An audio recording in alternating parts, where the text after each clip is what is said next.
Assalamualaikum warahmatullahi wabarakatuh. Datang bukan sebarang batang. Batang jerami situdong saji. Datang bukan sebarang datang. Datang kerana menunaikan janji. Royal Crown Ambassador kita, Executive Leaders Club ya. Di sini K-System punya program ya. ELC, PLC, Gold dan juga Silver Leaders Club. Kita telah berkumpul. InsyaAllah kurang lebih 2 malam 3 hari ya. InsyaAllah kita akan berkumpul selama 2 malam 3 hari dengan satu tujuan, yaitu bagaimana caranya untuk benar-benar kita mengimplementasikan, menjadikan satu kenyataan, realitas kehidupan ini supaya benar-benar unity. Kalau anda tidak bersama dengan unity ini, dengan program-program yang telah kita terapkan, sulit untuk anda sukses. Kenapa kita harus mencari jalan yang sulit?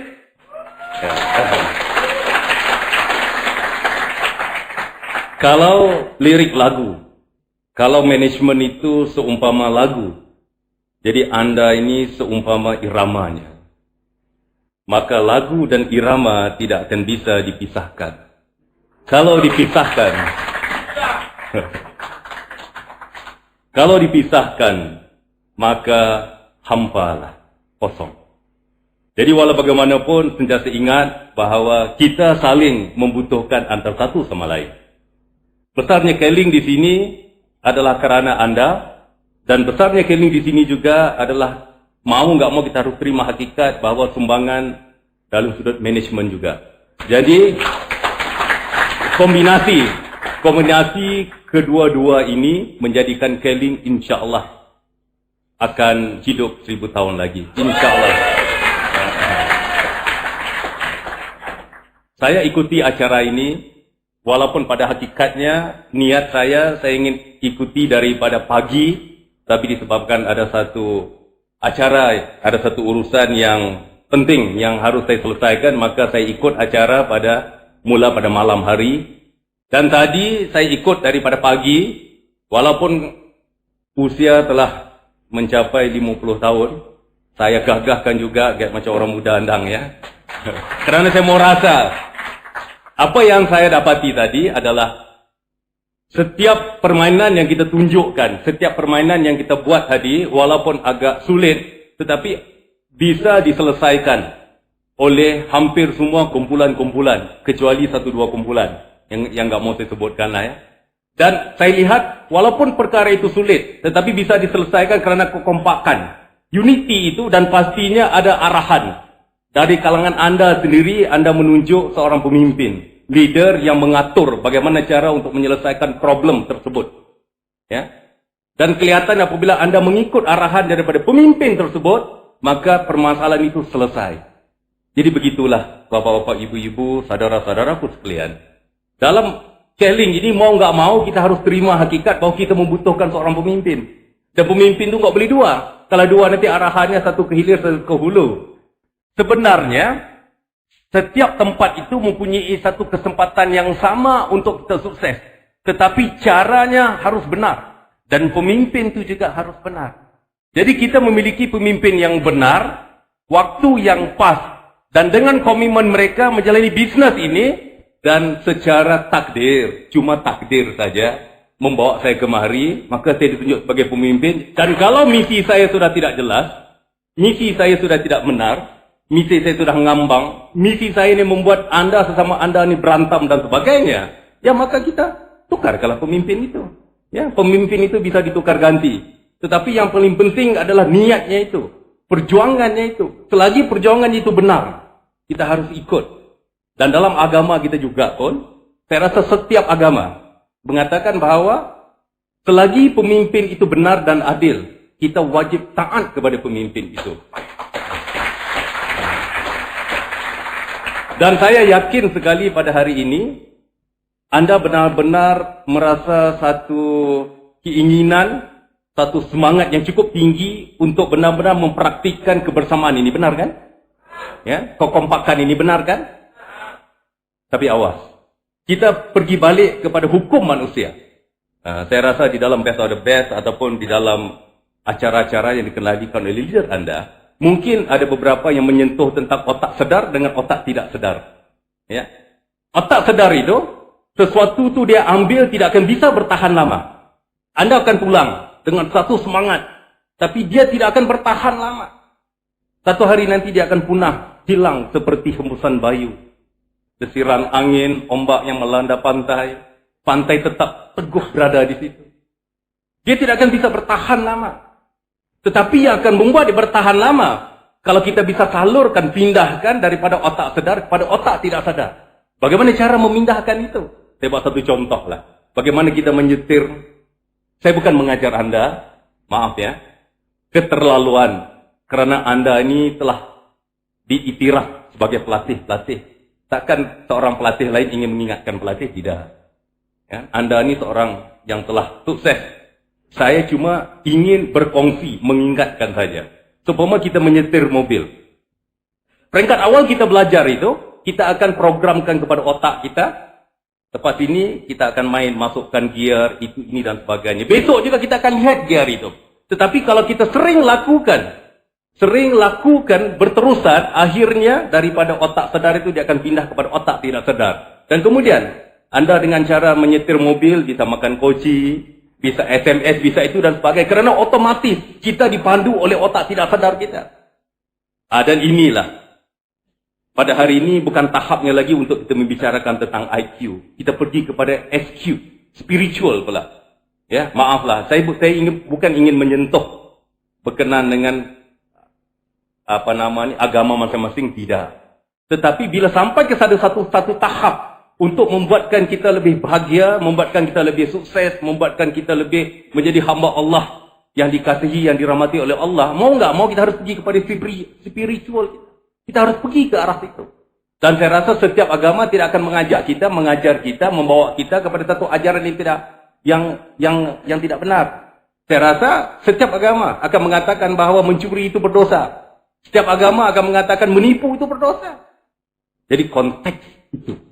Jadi kalau kita pergi kepada hakikat tentang kejadian manusia, saya pun harus hati-hati juga sebab di belakang kita ni ada seorang kiai. Di kalangan Anda juga ada pendeta. Biasa mengatakan ini kepahaman saya. Kalau saya salah diperbetulkan oleh mereka-mereka itu tadi. Di dalam janin itu, apabila kita ini di dalam janin ibu kita menjadi seorang bayi gitu ya. Proses ini apa yang dikatakan oleh beberapa orang kepada saya, ulama-ulama kepada saya, proses untuk meniupkan ruh itu kurang lebih 3 bulan 10 hari ya, bukan begitu ya? Benar ke Pak Ustaz? Ya. Kalau kita kaji di situ, inilah permainan kekuatan otak kita di situ. Kalau kita benar-benar mempraktikkan maksimum selama 3 bulan, insya Allah dia akan benar-benar masuk kepada otak tidak sadar kita. Dan akan memberikan satu kekuatan yang cukup luar biasa. Dan apabila Anda melihat teman Anda, saudara Anda, walaupun di dalam jaringan yang berbeda, yang kita lihat mereka itu bukan sebagai distributor keling lagi. Mereka lihat mereka itu sebagai saudara kita. Saudara yang harus dibantu. Ini yang ingin saya katakan kepada Anda. Ingin saya katakan kepada Anda. Dan ini harus dipraktikkan oleh barisan atas dulu. Terutamanya saya lah. Jadi saya harus praktikkan ini dulu. Dan saya dengan sifat saya yang mempunyai banyak kelemahan ini, saya mencuba untuk mempraktikkan. Walaupun kadang-kala memang sulit. Tetapi mau gak mau kadang-kadang dia akan menghiris kalbu. Menghiris perasaan kan. Kadang-kadang saya terpaksa melukakan hati seseorang. Tapi saya tahu bahawa saya lakukan ini benar. Tapi saya moga-moga perkara ini dapat diteruskan. Dan begitu juga di dalam keadaan kita membangunkan jaringan ini, bapak-bapak, ibu-ibu. Sifat kita sebagai seorang manusia, kita memang ingin satu keputusan yang hasil yang tepat, cepat, instan. Tetapi kita harus pergi kepada proses pengembangan. Kalau kita lihat, ini kalau kita kaji tentang ciptaan Tuhan kepada kita, ini kalau kita benar-benar kaji, kalau kita benar-benar memahaminya, maka kita akan faham bahawa sebenarnya segala-galanya telah ditunjuk oleh Tuhan kepada kita. Sebagai satu contoh, kita di dalam kandungan ibu kita, 9 bulan 10 hari ataupun mungkin kurang daripada itu kita panggil apa? Premature atau prematur, sini panggil ya. Ya. Jadi di situ menunjukkan apa? Untuk seorang bayi itu keluar daripada perut ibunya, setiap hari, setiap detik harus ada perubahan kepada bayi. Dia harus konsisten berubah. Dan akhirnya apabila sampai waktunya 9 bulan 10 hari itu, maka keluar bayi itu. Dan sama juga itu dikatakan tadi melakukan dengan cara yang konsisten. Ataupun kalau dalam bahasa Arabnya istiqamah. Konsisten. Tetap harus ada perubahan. Begitu juga. Apabila kita berada yang benar-benar kita lakukan di Keling ini Bapak Ibu. Kita lakukan setiap hari harus ada perubahan. Tindakan kita harus lebih baik. Lebih baik, lebih baik, lebih baik. Insya Allah. Sekitar 9 bulan Anda akan melihat hasilnya. Dan kadang-kala ada yang bertanya kepada saya telah 1 tahun, kenapa saya enggak mendapat satu hasil? Kerana Anda 3 bulan berjuang, 1 bulan berhenti, 1 bulan lagi melirik perusahaan lain, melirik anak gadis lain. Jadi tidak sampai ke bertahap itu. Saya bukan menyinggung mana-mana pihak, tidak. Tapi kadang-kala orang yang tersesat jalan itu, apabila dia kembali kepada kita, orang ini sebenarnya lebih luar biasa. Saya juga begitu. Sebab itu saya diajar oleh pemimpin saya, Razi, always give a second chance. Kerana apabila kita memberi peluang kedua kepada orang itu benar-benar akan merasa, benar-benar akan bisa memberitahu, memaklumkan kepada teman-teman di Keling ini bahawa sesungguhnya, kalau kita membicarakan tentang multi-level marketing, bahawa insya-Allah tiada satu perusahaan pun yang benar-benar memikirkan tentang masa depan perusahaan dan leader, kecuali Keling itu sendiri. Bukti-bukti, contoh-contoh telah kita buat di sini. Dalam keadaan kemelesetan ekonomi, kita bangunkan gedung kita. Walaupun banyak tamparan-tamparan, ejekan-ejekan daripada teman-teman di luar dan sebagainya. Dalam keadaan kemelesetan ekonomi ini, kita menggiatkan program-program kita. Apa yang kita lakukan ini sebenarnya Bapak Ibu adalah untuk apa? Sebagai satu bukti, sebagai satu mercu, sebagai satu peringatan kepada pemerintah di Indonesia ini bahawa sesungguhnya salah satu alternatif untuk membangunkan ekonomi Indonesia ini adalah melalui bisnes multi-level marketing ini yang selama ini dipandang sepi. Yang selama ini dipandang sepi. Bukan saja oleh pemerintah, malah oleh masyarakat kita dan sebagainya. Dan kadang-kala kita akan merasa malu menjadi seorang member multi-level marketing ini. Tapi mudah moga-moga dengan apa yang dilakukan oleh Keling ini satu ketika nanti bahawa setiap orang akan merasa bangga. Setiap orang akan merasa bangga menjadi ahli multi-level marketing. Kalau dia tidak berada di Keling pun enggak apa-apa. Tetapi dia akan menjadi seorang ahli MLM. Dia MLM pun apa? Tapi dengan cara yang benar. Kerana pada saya adalah hakikatnya rezeki itu ada di mana-mana. Tetapi selagi kita melakukan dengan cara yang benar. Cara yang benar. Nawaitu kita. Niat kita benar-benar tulus. InsyaAllah. Seperti mana kalau kita bicarakan tentang unity ini bukan setakat kita hari ini ngomong unity, tidak. Di dalam agama kita juga mengajar unity. Saya waktu meeting kemarin, saya tanya Joko, dalam Injil ada enggak unity? Dia bilang ada. Saya rasa kemungkinan Buddha tidak ada. Unity. Dalam Islam tidak ada. Di dalam Al-Quran kita, surah As-Saff ayat 2, 3 dan 4, terang-terang mengatakan, ya, jangan kamu mengatakan sesuatu apa yang tidak kamu lakukan. Itu ayat kedua. Ayat ketiga, Tuhan amat murka kepada orang yang berkata sesuatu tetapi dia tidak lakukan perkara itu. Itu ayat 3. Dan yang 4 itu unity. Tuhan amat senang kalau kita berperang di dalam satu barisan yang teratur seperti bangunan yang tersusun kokoh. Itu yang dinamakan unity. Kita jangan lari daripada unity ini. Kita jangan lari. Dan kadang-kala memang hakikat kita apabila telah mencapai satu tahap yang tinggi, macam saya presiden direktur ini, apabila diberi satu masukan oleh karyawan saya yang tahapnya bawah gitu, saya kan, kamu siapa kamu mau nak nasihati saya? Benar kan?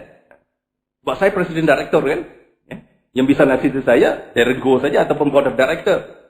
Tetapi kalau kita memahami tentang istilah kesombongan, kata para ustaz, kia dan pendeta, dia bilang, Pak, itu sombong, Pak. Dia bilang. Karena sifat sombong itu, kadang-kadang kita salah. Kita menunjukkan mobil mewah, orang ngomong sombong itu tidak. Itu kita menunjuk. Sombong itu adalah kita melihat ke belakang.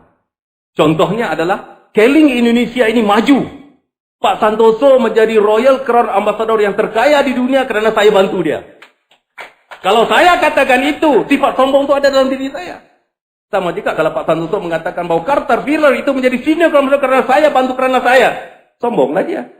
Nggak boleh begitu. Karena ini sebenarnya urusan ini adalah urusan kebersamaan dan kesuksesan kita. Ini adalah kerana usaha kita dan juga kerana keizinan daripada Allah Subhanahu Wa Taala. Ini harus kita terima hakikat ini. Jadi jangan kita bangga sangat terhadap apa yang kita ada. Tetapi kita bisa merasa senang hati, bangga kalau benar-benar kita dapat lakukan sesuatu yang terbaik. Buat jaringan-jaringan kita ini Bapak Ibu. Ini harus kita lakukan. Harus kita lakukan. Dan sebab itulah, saya kadang-kadang merasa sedih apabila saya terdengar ini ngomong antara anak dengan ayahnya ya. Ya. Apabila Korwil atau Korea itu melimitasikan, menghadkan speaker yang menjadi pembicara di kawasan itu adalah harus berada dalam kumpulannya itu. Saya sedih. Kalau Anda lakukan begitu, saya tanya Anda, itu ajaran siapa begitu? Itu bukan ajaran saya. Itu bukan ajaran saya. Kita harus benar-benar buka kepada saudara kita. Kalau kita mau miskin, kalau kita mau kecil, lakukan itu. Kerana apa? Tuhan kata apa?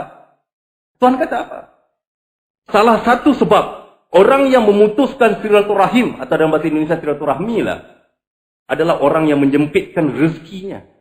Dia akan kurangkan rezekinya itu. Jadi kalau kita halang orang masuk ke dalam kawasan kita, kita halang orang masuk dalam rumah kita, seumpama kita memutuskan silaturahim, perhubungan, kita akan kecil, bisnes kita tidak akan besar. Saya rasa contoh telah banyak kita dapatkan. Di Makassar, apabila Pak Antok benar-benar menggalakkan leader-leader luar datang untuk jadi pembicara di Makassar, apa jadi? Daripada 50,000 bibit telah menjadi hampir 2 miliar. Ini yang terjadi. Terjadi. Kita harus mengalu-alukan mereka. Kerana di sini akan apa? Akan satu pertambahan ilmu, penyampaian yang berbeda dan sebagainya. Kita harus ingat, jangan takut. Di saat anak Adam itu dilahirkan di muka bumi ini, telah tersedia rezeki buat dia. Telah tersedia buat rezeki buat dia. Ada. Sama ada dia mau berusaha keras mendapatkan ataupun dibiarkan begitu saja. Dia tidak akan mengambil rezeki orang lain. Jadi kita buka kepada dia. Dan moga-moga dengan nawaitu kita, niat kita yang benar-benar tulus ini, Bapak Ibu, akan benar-benar membawa satu kebahagiaan dan masa depan yang terjamin buat Keling ini. Ya. Jangan kita menjadi orang yang pertama. Ingat ya. Jangan kita menjadi orang yang pertama memecahkan unity ini. Kalau kita menjadi orang yang pertama merosakkan unity ini, saya takut-takut. Saya enggak pintar tentang hukum lah. Saya takut-takut. Kayak jadi kita jadi dosa berantai lah. Kayak macam dosa Qabil. Tahu dosa Qabil kan? Tahu kan? Dalam Injil juga ada cerita kisah Qabil dan Habil. Dalam Al-Quran juga ada kan? Qabil, kembarnya bernama Iklima. Habil, kembarnya bernama Damima. Apabila diperintah oleh Tuhan supaya berkahwin, karena Hawa ini, dia lahir semua anaknya semua kembar, ratusan anak kembar. Tuhan perintahkan kawin, Qabil kawin sama Damima. Habil kawin sama kakaknya, Iklima. Iklima itu lebih cantik daripada Damima. Jadi pastilah Qabil rasa tidak senang hati, dia merasakan bahawa ini bukan perintah Tuhan, kata dia. Ini bapa lebih sayang kepada Habil. Maka dalam keadaan kesal, marah Adam, maka dapat perintah bahawa kedua-duanya itu harus melakukan korban. Qabil ini seorang petani, Habil seorang penggembala. Jadi Qabil ini dia memberikan hasil tanamannya yang jelek lah. Qabil pula Habil pula dia memberikan kibas. Kibas itu kambing ya, yang cantik, yang gemuk, yang sehat dan sebagainya. Kemudian datanglah burung yang membawa api tidak berasap, maka api itu menyambar korbannya Habil itu tadi. Jadi menandakan apa tadi? Diterima kalah korbannya Habil. Kenapa? Ketulusannya itu, ya. Maka sakit hatilah si Qabil itu, maka dibunuhnya atas ini percaya dibunuhnya, dan sekarang dia menjadi orang yang pertama melakukan pembunuhan. Dan kalau berlaku pembunuhan, maka Qabil ini terlibat. Kata Ustaz dan juga kata-kata pendeta di sini. Saya cuma menyampaikan berkata Ustaz memanjang. Jangan kita lakukan itu. Kalau kita orang yang pertama melakukan itu, bayangkan berapa ribuan orang yang akan rosak, hancur kerana sifat kita, sikap kita itu. Kalau kita punya sifat itu, cari-carilah hidayah. Semoga kita bisa berubah. Kalau kita mempunyai sifat itu. Saya juga sedang mencari hidayah. Bagaimana mencari hidayah? Mencari hidayah adalah dengan sering melakukan kebaikan dan berdoa. Kita sering melakukan kebaikan. Ini kadang-kala orang titipkan untuk mendaftarkan mobile stokis. Wang itu kita ambil, kita tidak salurkan kepada kantor. Akhirnya potong bonus kita. Ini tidak amanah namanya itu. Benar kan? Apatah lagi ikut training dan sebagainya, stokis dan sebagainya. Akhirnya akan rusak. Ini Keling itu sendiri. Jadi pada saya, masa depan Keling bukan terletak di tangan saya. Masa depan Keling sebenarnya adalah terletak di tangan kita semua. Kita semua. Kenapa kita besar? Selain daripada sifat unity, sifat kebersamaan itu tadi. Kenapa? Adalah kerana selama ini kita sering keep low profile. Ya? Rendah hati. Jadi pada saya adalah, ingatlah teman-teman semua. Jangan tanya apa sumbangan Keling kepada anda. Saya rasa Keling telah cuba untuk melakukan yang terbaik. Tapi tanyalah, apakah sumbangan anda kepada Keling? Kerana Keling ini sekarang kita bina bukan semata-mata untuk tujuan kita bisnes lagi.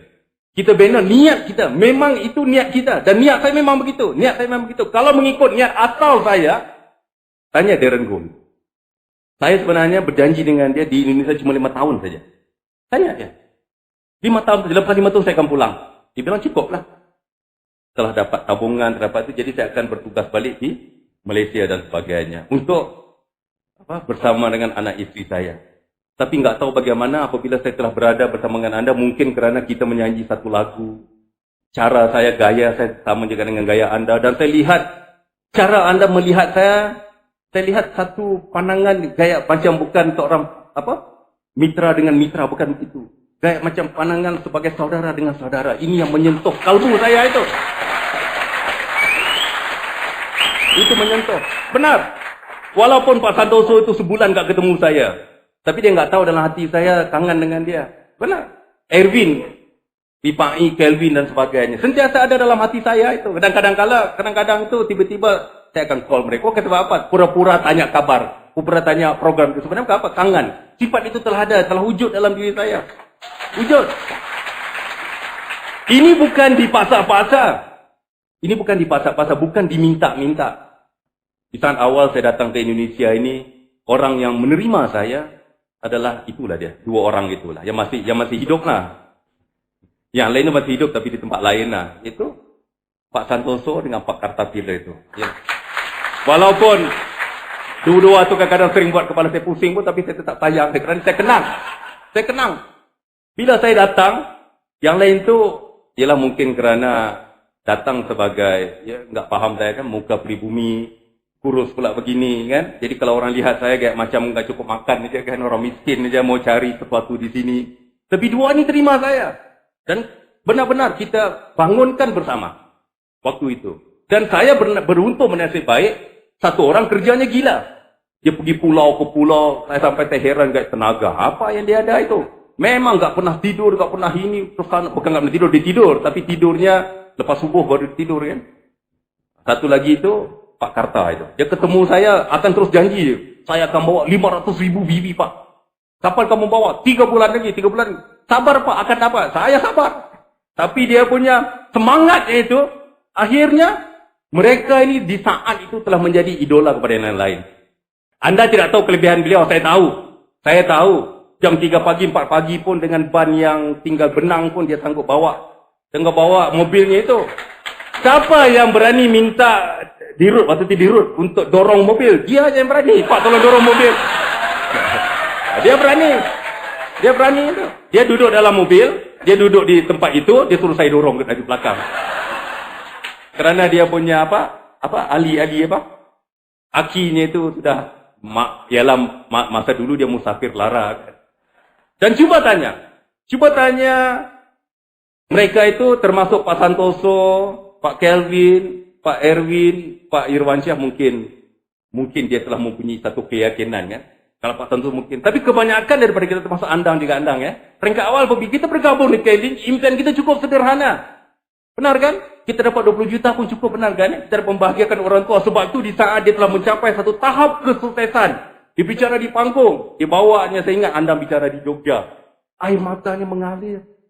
Semua orang merasa sebab. Dan saya lihat di mata ayah dan ibunya itu bangga memiliki anak macam dia itu. Saya ingat waktu di Surabaya. Saya ingat kenangan ini. Tidak bisa dilupakan. Tidak bisa dilupakan. Waktu di Surabaya kita mengadakan satu acara recognition. Pak Santoso bicara. Lepas itu kakaknya membawa ibunya. Ibu yang sudah tua jalan pun. Dua orang tua jalan. Bawa satu piala. Serahkan kepada dia. Menandakan apa? Kamu adalah juara aku, kata ibunya itu. Jadi di mana perasaan itu lagi? Saya ingat bagaimana Cipto. Dia pulau ke pulau, tidak pernah capek. Kerana apa? Dia mencari sesuatu dalam kehidupannya. Semangat itu, yang kalau bisa semangat itu terus kekal dengan kita. Kalau bisa semangat itu kita pindahkan kepada jaringan kita. Saya ingat di saat Pak Irwansyah bicara di Jogja gitu lah saya kan. Bagaimana dia dengan apa? Dengan titisan air mata kan mengenangkan kerana waktu itu dia merasakan bahawa masa depannya yang sudah agak kelabu waktu itu kan. Tapi satu kesempatan yang datang kepada dia telah bisa merubah itu. Dan sekarang ini kita mempunyai satu wawasan lebih besar daripada itu. Tapi semangat itu, setting yang awal itu, niat awal itu, impian awal itu, jangan kita lari daripada diri kita. Kerana pasti daripada kalangan anda ingin membahagiakan kedua orang tua. Tanya diri kita, apakah kita telah membahagiakan orang tua kita? Ya. Termasuk saya, sebab itu yang kenapa saya ciptakan lagu Permata Hatiku ini. Saya tanya diri saya, apakah saya telah membahagiakan ibu saya yang selama ini membesarkan saya dalam keadaan yang serba kekurangan? Pak Santoso tahulah, dia pernah ke rumah orang tua saya. Bagaimana itu? Saya rasa belum cukup lagi kita membahagiakan mereka. Kenapa enggak kita fokuskan ke situ? Kita sadarkan teman-teman kita bahawa sesungguhnya caring ini bukan setakat bisnes semata-mata, tetapi memang kita benar-benar peduli terhadap kehidupan saudara-saudara kita yang lain.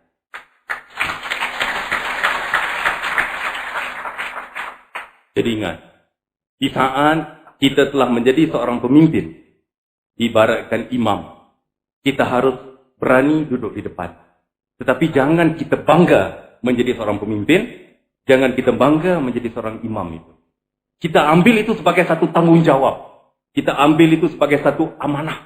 Lagi besar posisi kita, lagi besar tanggung jawab kita. Lagi besar amanah. Kita ambil itu. Kerana salah bacaan kita, dosa makmum-makmum di belakang itu, kita yang tanggung. Kurang lebih gitu. Tetapi seorang pemimpin, kita harus siap duduk di depan. Kayak macam pendeta juga lah. Dia takkan duduk di belakang. Apabila dia berkhutbah di gereja anda, dia berada di depan. Untuk menyampaikan. Dia berani menyampaikan dakwah dia dan sebagainya. Kita harus siap. Dan kita harus hormati pemimpin kita. Jangan jadi macam kisah Karun. Tahu Karun kan? Saya pernah cerita kepada anda kisah Karun. Dia kurang ajar dengan melawan Nabi Musa. Apa terjadi kepada dia kan?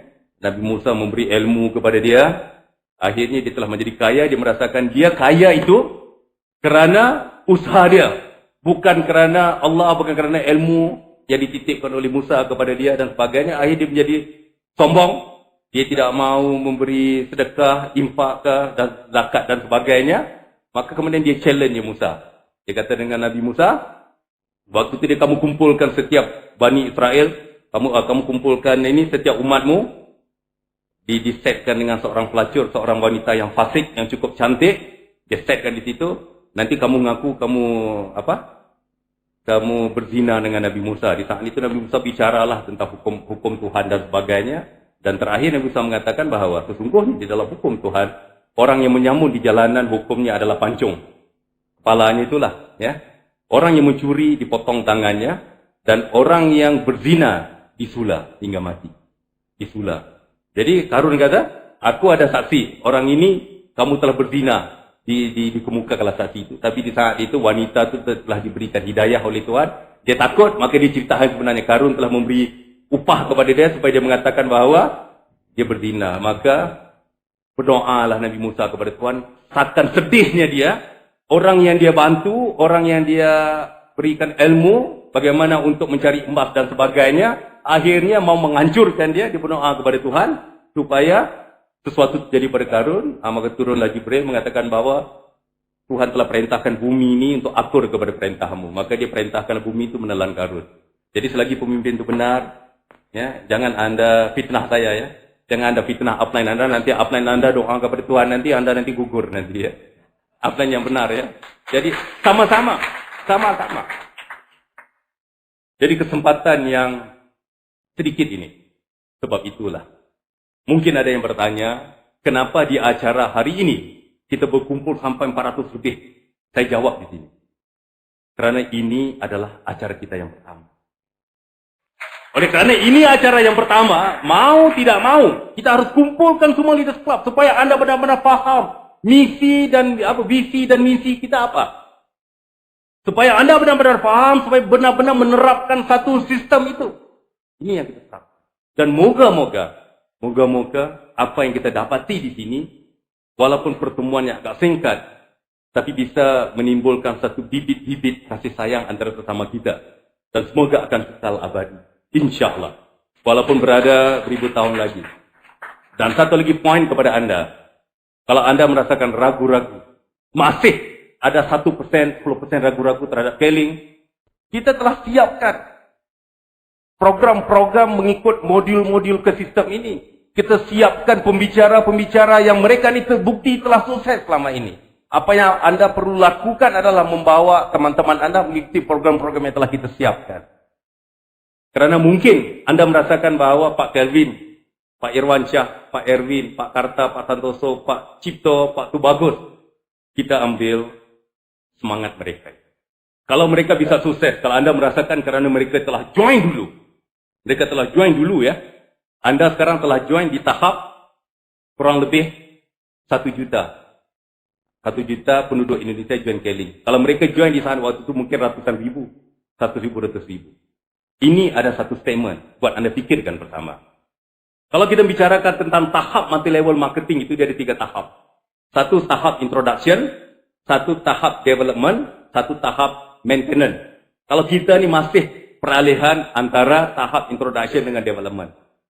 Belum ke tahap development lagi. Belum ke tahap pembangunan lagi. Kalau kita membicarakan tentang 240 atau 250 juta penduduk Indonesia, kalau kita bicarakan 1% saja 2,5 juta. Sekarang kita baru 1 juta. Dan dalam 1 juta itu pun, kenapa bilangan 1 juta? Kerana banyak yang tersasar, tidak sengaja masuk di Keling. Akhirnya kubur tanpa nisan. Dan orang ini kebanyakannya layak ditaja semula karena telah 12 bulan tidak maintain. Ya? Jadi kalau dibuang-buang begitu, saya rasa kurang lebih dan 200-300 ribu lagi. Jadi Anda masih di tahap awal. Dan katakanlah 10 tahun lagi, 2 juta orang ataupun 3 juta orang telah bergabung di Keling. Anda harus ingat program Keling. Program melalui K-System yang kita bangunkan bersama-sama ini, kerana kita mempersiapkan Anda supaya Anda ini benar-benar stabil, mantap dan berilmu. Satu ketika nanti, Anda akan membuka pasar di luar. Kita akan kuasai negara-negara lain. Sekarang kita telah mempunyai target, kita akan kuasai negara kecil, Timor Leste, Papua New Guinea. Dan sekarang kita sedang mengintai-ngintai Australia dan sebagainya. Dan siapa yang akan diantar ini Anda? Ini yang akan diantarkan nanti. Kita akan diantar. Anda akan diantar. Jadi bayangkan satu. Target kita bukan setakat market Indonesia. Target kita adalah market keluar. Bagaimana untuk pergi ke sana? Jangan bimbang. K-System kita akan menyiapkan kemudahan fasilitas untuk Anda berjuang di sana nanti. Mana Anda bisa dapat ini? Enggak ada di mana-mana. Cuma di Keling saya. Kenapa? Kerana memang niat saya, satu ketika nanti, saya ingin melihat Anda-anda ni benar-benar sukses. Benar-benar sukses. Ya? Saya akan numpang bangga. Apakah kebahagiaan? Kebahagiaan adalah membuat orang lain bahagia. Kita melihat kebahagiaannya, kebahagiaan itu akan pergi pada hati kita dan hati kita akan bahagia. Dan insyaAllah ini saja yang saya kejar. Rezeki yang telah Tuhan beri kepada saya, Alhamdulillah. Alhamdulillah lah, saya bersyukur. Dan insyaAllah lah untuk anak isteri saya pun cukup lah. Anda tahu bahawa sedang saya mempersiapkan bicara istana pula nanti Anda katakan ini pula kurang lebih kayak gitu lah ya. Di Jakarta ini, satu tempat ini. Dan ini menjadi satu bukti bahawa saya siap untuk berjuang bersama-sama dengan Anda. Bawa bendera Keling. Benar-benar kita bawa bendera Keling. Kita bawa bendera K-System. Kita siap untuk mengorbankan sedikit perasaan emosi kita. Kadang-kadang dia akan melibatkan emosi kita. Kerana macam saya katakan tadi, sebagai presiden, kadang-kadang saya harus mendengar Kata senior marketing manager. Tapi senior marketing manager jangan sombong lah. Nanti dia ngomong pula dia masuk keling-keling ni besar. Kadang-kadang waktu kita masuk tu dia pas kan. Waktu tu ini masuk. Macam saya masuk keling waktu tu Kinotakara baru join. Jadi kembang-kembang lah. Faktor-faktor gitu kan. Saya akan dengar. Sama juga macam kita. Ingatlah. Janji Tuhan. Dia amat murka. Tuhan amat murka. Kepada kita ini. Mengatakan sesuatu tapi tidak kita lakukan. Anda telah komit mengatakan bahawa anda siap berunity, benar kan? Anda siap membawa bendera unity, benar kan? Itu janji. Harus dipraktikkan. Harus dipraktikkan. Bukan oleh downline anda. Tetapi kita inilah. Kita di barisan atas ini. Yang akan mempersiapkan unity ini. Anda lihatlah hasilnya nanti. Saya mengharapkan. Bisakah saya buat sedikit harapan? Bisakah saya minta sedikit bantuan, pertolongan kepada anda? Saya minta satu sajalah. Kepada mereka yang belum lagi menjadi Crown Ambassador. Di sini banyak kan? Banyak kan? Cuba buat program kerja. Diskusi dengan upline anda, pelatih anda. Bisa enggak? Paling telat Disember tahun 2009 ini, anda menjadi Crown Ambassador. Bisa enggak? Bayangkan. 2010 punya anniversary nanti. Kita ada kurang lebih 500 Crown Ambassador and above. Bayangkan. Bayangkan. Apabila 10-15 negara datang ke Indonesia. Mereka begini dengan anda nanti. Begini dengan anda. Itu benar. Mereka akan tanya anda. Apakah rahasia anda? Jawapan kita satu saja. Unity is power. Ini yang kita terapkan. Jangan kita ngomong saja, kita praktikkan. Sematkan dalam diri kita. Kita orang biasa. Tetapi dengan kebersamaan ini, membuatkan kita luar biasa. Sematkan ini. Dan insya Allah, kalau anda bersatu, macam saya katakan dengan ada beberapa teman yang datang ke kamar malam tadi. Kalau anda bersatu, bukan kata gubernur, presiden pun saya sanggup ketemu. Maksudnya itulah. Kalau anda bersatu, sekarang saya tahu, anda ni solid belakang saya. Tapi kalau anda ni kayak macam tadi kita berperang, ada yang tidur dan sebagainya, takut juga saya. Jadi marilah. Kita renung kembali sejarah awal kita sebelum kita terlibat dengan Keling ini. Dan apa yang telah terjadi kepada kita hari ini. Kita renung kembali bagaimana doa daripada kedua orang tua kita. Kita kenang kembali. Misi dan visi kita tak kalah itu apa. Dan insya Allah. Kita telah mendapat kemungkinan. Kita telah mendapat lebih daripada apa yang kita jangkakan selama ini. Kita harus benar-benar bersyukur. Jagalah Keling. Dan sesungguhnya Keling ini adalah amanah yang diberikan Allah kepada kita. Sama-sama jaga Keling ini. Marilah. Akhir kata. Kita berpegang tangan. Dengan satu hati. Untuk mengkeling. Buat diri kita. Sekian wabillahi taufiq wa hidayah. Wassalamualaikum warahmatullahi wabarakatuh. Terima kasih.